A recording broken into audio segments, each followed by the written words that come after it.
Folks, I'm really excited today because today I'm talking about Thunderstone Quest, which is essentially Thunderstone 3. The original Thunderstone came out many years ago, right after the original Dominion. It was a fantasy deck building game like Dominion. And after a few years, they replaced it with a second version, Thunderstone Advance, which was backwards compatible with that one. Then they kickstarted this one earlier last year, Thunderstone Quest. This is the third edition. This is not necessarily backwards compatible, but it is very similar to the other ones. If you know how to play Thunderstone, you can play this. There's a lot of rules changes, but they're easy to grasp and understand. It's a very interesting deck building game. I love the original Thunderstone and Thunderstone Advance a lot, so I went into this one expecting to like it. This is not a full review. We'll be doing that later on when we get the final finished product. This is kind of just a preview-ish, first impressions based on a very early alpha version of the game, but I'm very excited to talk about it. I already like it. All right, it's fantastic. But let's take a look at how this works. Here is the setup for a typical game. Now, this game, Thunderstone Quest, comes with a bunch of basic components. And then it comes with a bunch of things per quest. So this game, for example, comes with Quest, a mirror in the dark. All right, and so this gives a whole bunch of other cards that you use. And then what you'll be able to do in this game is you can use particular setups. So I'm using the first one here. It has a story and it tells you which decks of cards to use at any particular time. But you can also just pick randomly. You can pick cards between quests. They even have an epic version where you can use pretty much everything. But on here, for example, there's going to be 4 heroes. So you'll have a cleric here, a warrior, a rogue, and a wizard. Although some of the different characters, some of the heroes are multi-class, so you can put them in either one. Items go here, weapons go here, magic spells go here, and any 2 things can go there. Each thing, it says it on the board. So you kind of have a good mix of things in the marketplace to buy. A pile of treasure cards goes here, and then monster cards go here. In each scenario, you're going to fight one mega boss at the end, which is not this giant rat, or a rodent of unusual size, but is actually Smorga the Queen. And even these final enemies have different levels, 4, 5, or 6. So I picked the middle one here, and you'll fight her at the end. But until you fight her, this giant rat is a placeholder that's just kind of in the wilderness. Players are going to have a starting hand of cards. This is a deck building game in which you're going to have a bunch of adventurers, some Thunderstone shards, some lanterns, and some daggers. And you're going to shuffle this deck and have a handful of 6 cards. Or at least you have a handful of 6 cards for now. So each player has a player board, and this is where their deck's going to go, and their discard pile's going to go. And as the game goes by, when you fight monsters, you might get wounds. Wounds will be placed here, and once you take 2 wounds, you can only draw 5 cards, then 4, then 3, 2, 1. And if you have 0 hit points, you're not drawing any, so you basically will need to heal. So players are going to be drawing cards from their hands. So if I have 6 cards that I draw from my hands, so 1, 2, 3, 4, 5, 6, I'm going to take a look at what I got here. I got an adventurer, a lantern, a Thunderstone shard, another adventurer, a dagger, and a lantern. So I can do 2 different things here. I can go to town, or I can go out to the dungeon or the wilderness. For this, I'm going to be using my adventurer. By the way, I should mention here that all these components are near final. I know the artwork is final. Many of the components are final, but some things like the adventurer will be changed for the final game. But this adventurer is kind of like a worker for a worker placement game, but not actually. But when you go to the village, you can go to 4 different spots. It doesn't matter. You can't block other people from going there. It's just showing which spot you're going to. So when you go to the village, no matter what, you always heal a wound, and you can always buy a card from the marketplace. But if you go here, you can also spend 10 to buy a card from the treasure deck. You can go here to heal an extra wound and take cards from your hand and put them on top of your deck so you can be better prepared for your next turn. If you go here, normally you can level up 1 hero when you go to the village. This lets you level up 2. And when you go here to the bazaar, you can also, for 2, 3, or 4, buy rations, which can act as a coin in the future, or strength in a dungeon. Skill in a dungeon, I'm sorry. You can buy lanterns, which can be discarded for light in dungeons, and you can buy potions, which can be discarded to heal wounds, even when you go to a dungeon. The amount of money you have to spend in a village is on the top of your card. So here, for example, I have 3, 4, 5, 6, 7. So I can look around and buy things. So, I think I will buy Magic Missile and add it to my deck because it has a cost of 7. Or maybe I would buy Stormhand here. He's a dwarf fighter hero, and he would cost 7. Actually, that's probably what I'll buy. Anything you buy and all the cards you use are discarded. Some cards at the bottom of them will say something like Village. This one here says if you have 1 or more wounds, draw a card. Well, I don't have that. But if they say something about them on Village, you would also do that when you go to the Village. Once I'm done, I'll discard all my cards, draw my hand back up, whatever it is. So right now it's 6 because I haven't taken any wounds. And then if I need to draw and there's no cards left, I'll shuffle my discard pile and I'll start getting the cards that I bought. So I look at my next turn here and I have 4 adventurers, a dagger, and Thunderstone shard. This is only 3 money, probably not as good in the village, but maybe now I want to go to the dungeon. Now the dungeon is actually made up of different rooms. These rooms are going to be different depending on the quest that you use, and the rooms will also add things. Like this monster here, the Hobgoblin Sergeant, is normally a 7 to kill him, but he's +1 because he's in the sunken well. Now I can always go to the wilderness. I can go to the wilderness. I just need a 4 to kill this giant rat. And if I do so, I can level up one of my level 0 heroes. Now that's tempting because let's look at my skill that I have. I have 1, 2, 3, 4. I also have a dagger weapon. The dagger weapon has to be equipped to a hero to give me an extra +1, and that hero needs 2 skill. Well, these guys have 2 skill, so I'm fine. Skill is on every hero, and they can have weapons up to however big their skill is. So this guy here, for example, the Stormhand, he would be able to equip 2 daggers if I had them, because 2 + 2 is 4. This is something new they've added to this one. And then some weapons, of course, like this hammer here, cost 4 for someone to hold, so none of these adventurers would be able to use it. But I look here and I have a total of 5 attack. Also, I have a Thunderstone shard. It says in a dungeon, draw a card if I have 1 or more wounds. I don't, but I can use this to give one of my guys +2 skill, so if I had the hammer, I would be able to use it. But I have 5. Now, I could easily kill the rat, and if I do, I will get the reward of leveling up one of my level 0. That's a spoils.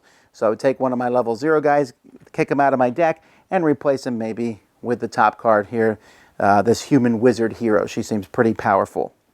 Or I might decide to go to the dungeon. Now this guy 98876, but this guy might be able to be beaten. A Goblin Berserker. He has 4. His room adds nothing. There's 0 light. If there had been 1 light there, I would have to use 1 light to get to this place. I don't have any light, so that's a good thing. You can spend these tokens for light, but there's also a lot of cards, like, for example, this Future Vision, which gives a light, and some heroes give light also, like the Hawkswood here hero gives a light. If you want to go farther down in the dungeon, each room you move through, you have to pay the light for that room. So he actually has no other special abilities, so I would be able to beat this Goblin Berserker. 4, I got him. So he's discarded from the game, does not go into my deck, but he gives me 2 experience points. Now, experience points can be used to level up your heroes, but they also can be kept for the end of the game where they count as victory points. He also gives me 2 wounds, so I'd have to add 2 wounds to my board. Sometimes these guys will give festering wounds. Festering wounds are worse than wounds because they get shuffled into your deck, but they can be healed like a normal wound if they're in your hand. But he also gives me a treasure, so I draw the top card of the treasure and this goes in my hand. And this is a human wizard hero. This is a unique card. So she has 1 magic attack. Some monsters are immune to magic or physical. And when I use her in a dungeon, I get an experience point or draw a card. And at the end of the game, she's worth 3 points. Wow, that's pretty cool. I really like her. There's all sorts of things that you can find in the treasure deck. Like here's the Axe of the Giants. There's a Son of the Forest. There's all really cool. Like look at this Axe of the Giants. Requires 6 skill to hold it, but it does add 3. Sometimes you just get something. Like, for example, this one here. When you draw it, you destroy this card, and you get 2 experience points and 1 lantern. Or here you get 3 experience points. Or you might find a wandering healer. So the treasure card has the opportunity to be filled with unique, interesting items. But that's not the only unique, interesting items that players will have. At the beginning of the game, players are going to pick a guild. You can join the Healer's Order, the Thieves Guild, the Mages Guild, the Warriors Guild. These will give you special abilities that kind of correspond with one of the types of heroes. So if I'm the Healer's Order, whenever I defeat a level 1 or higher monster, which gives a wound, if I have a cleric, I get an extra point. Same thing with the Warriors, same thing, except if I have a fighter with a weapon, I get an extra point. But also at the beginning of the game, players are going to draw 3 side quest cards. These side quest cards you're going to draw 3 and pick one to keep. Now, sometimes these side quest cards are just going to give you extra points at the end of the game. This gives you points. Your level 3 heroes are worth double their printed value. Fine. But sometimes they have something specific. This says after defeating a level 2 or higher monster, if you have a hero wielding a weapon and a spell, reveal this side quest. And then you add the legendary weapon Dancing Sword. This one here, if you defeat a level 2 or higher monster and you now have 5 or fewer hit points, reveal this side quest. So that's interesting. So if you can pull this off, you will get the legendary hero Alpha Prince. And these cards are set to the side as a result of quests. So the legendary hero Alpha Prince here, he's a 10 magic attack. That's amazing. He does eat one of your other heroes though. Also provides a light. But really powerful cards. Here's the Dancing Sword, which is a +4, but only 2 level 2 or higher heroes. And it gets +2 even if no one's not using it. So there's all kinds of really cool things that you can get, or cool heroes that you can get as a result of the different quests that you go on. And you only have one of those that you can go through. And also, your heroes themselves. When you go to town, remember I said you can spend your experience points, and you'll be able to level up from level 1s to the level 2 to the level 3. And you can see the difference between the level 1 and the level 3. This guy's a 1 attack, has 4 skill. This guy's a level 4 attack with 6 skill. And he can heal 1 or 2 wounds and draw a card if someone has a weapon, and he has a light, and he's worth 5 points at the end of the game. So that's a much, much more amazing. All the heroes can be upgraded to level 3s in that way. Now, once you beat a monster, a new one is drawn from the pile, and there's different piles of monsters. There's level 1s, 2s, and 3s. The scenario will tell you what monster to put in each one. Once you beat some monsters, and occasionally a key will show up. And so there are 6 different keys. There's 1 that goes in this deck, 2 in this deck, 3 in this deck. And when different keys come up, based on the scenario, has a certain number of keys, so let's say 4 keys, then everyone gets 1 more final turn. But on their final turn, they can now fight the leader. So Smorga, the queen here, you can fight her, and you'll get points based on how powerful your attack is. So you can do like 1 big powerful attack and hit her and get points at the end of the game, and also get a treasure for defeating her, which could also be more points.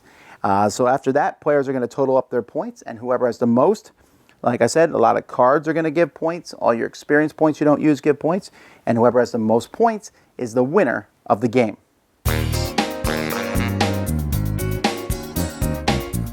Now, when I play games, I'm always looking for streamlining, right?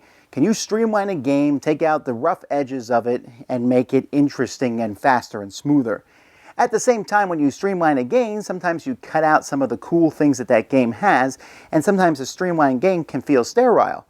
But in this case, they did a great job. They streamlined the original Thunderstone and Thunderstone Advance, and yet also added a lot of cool things that keep me entertained. I'll tell you right now, my favorite thing about this game is the treasure / the going on these quests and getting that unique item.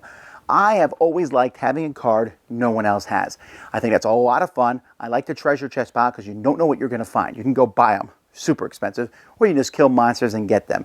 I really love that part of the game. I love these quests that you can go on. I played that game where I got that werewolf, and I was like, I got this werewolf now, bring it. You know, he's going to go out and just cause havoc. And sometimes there's drawbacks, like there's a bloody sword that you better kill something that turn or it's going to hurt you.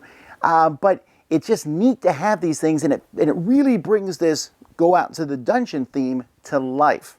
And I've always liked Thunderstone because it takes some generic fantasy stuff like hobgoblins and kobolds, D&D stuff essentially, but it also adds in other things. Like there's all kinds of unique spiders in one of these sets, and I've always enjoyed that. I also, besides that uniqueness, the next thing I really like is some of the simple but good changes they made. I like that the village now has multiple places to go. The one place where you heal an extra wound and prepare for the next turn is a great thing to get ready to go in that dungeon and get, you'll draw a couple powerful cards and you're like, oh man, if only I had a few other cards in my deck. But you can put them on top of your deck, be prepared for next turn. I like that. I like buying the resources. If you have a hard time, or you don't have a lot of cards that provide light, being able to go buy lanterns or being able to buy the bread to upgrade your skills so you guys can hold weapons.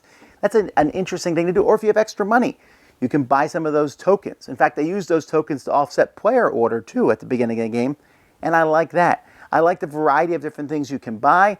They're simple, they're easy, they're getting rid of the strength of weapons and making skill, And the fact that heroes can now wield multiple weapons, really neat. Because if I have 8 skill now, I could hold 4 daggers. It's not going to be that fantastic. You're probably better off holding just a big giant broadsword if it's in the game. But because that's possible, it brings a picture of the action and excitement to the game. The specific rooms for the dungeon are good. Without adding too much complexity, I look at a room, I say, how much light do I need to get there? What does that room do? Oh, that room does this. It adds an extra 1 to that monster, or it gives an extra wound that monster does to me. Do I want to go there? And speaking of wounds, the wound mechanism is very streamlined. Instead of putting them in your deck, well, festering wounds go in your deck, but regular wounds, now they just diminish your hand size, which is bad, but you can always go heal wounds. Now, if you have clerics, you can heal them on the fly, saving you time, but you can always go to town and heal 1 or 2 wounds when you go there. So just all this together, combined with the funness of Thunderstone already. I'm going there, I'm prepping, turns are fast, although again, I still think I like the game best with 2 or 3 players because your turn comes up even faster. But what I really noticed about Thunderstone Quest here, as opposed to the other Thunderstones, all this different stuff, the unique items, going to town in different places, having very thematically put in their monsters in different rooms in a dungeon, and being able to go to the wilderness and level up your heroes, all that, plus all the good stuff from the original Thunderstone. But the thing about this one that works well is you ramp up pretty quickly. In the original Thunderstone, you would go like, okay, I got some stuff. Yeah, I can go to a dungeon and fight this really weak creature. Yeah, I can go fight another weak creature. Oh, all the creatures are not weak. What are we going to do? Now you're like, you can kill something on turn 1. You can. On turn 1, you can go out and kill the rat, at least. And you saw in that example that I showed that I was able to kill that goblin on turn 2. Turn 1, I went to town. Turn 2, I had to kill the goblin. Turn 3, I have some more cards. You get those treasure cards, and suddenly you're ramped up, and you can go fight those big enemies pretty quickly. Everyone's ramping up. And so I might look at you and go, wow, I'm so jealous. You have all these cool cards. But you know what? So do I. And if I finish my quest, I'm going to get an even cooler card added to my deck. So I haven't even seen all the cards for this yet. I've just seen some of the cards from this particular quest. And I know there's a whole lot more coming. And I cannot tell you how thrilled I am about this. I cannot wait to get my hands on the final product. This is easily one of my favorite games of all time. I've always thought Thunderstone Advance was great. This has put it up to a much higher level. I love it. So much goodness in here. Check it out when it comes out very soon. Thunderstone Quest. Dice Tower Judgment, phenomenal. Thanks so much for watching the Dice Tower videos. Find more great videos and reviews, as well as our top-rated audio podcast at Dicetower.com. You can also find other great shows at Dicetowernetwork.com. I'm Eric Summerer, and you've been watching The Dice Tower. The Dice Tower is sponsored by Cool Stuff Inc., where you can find great games for great prices. Cool stuff in stock. Check them out at CoolStuffInc.com.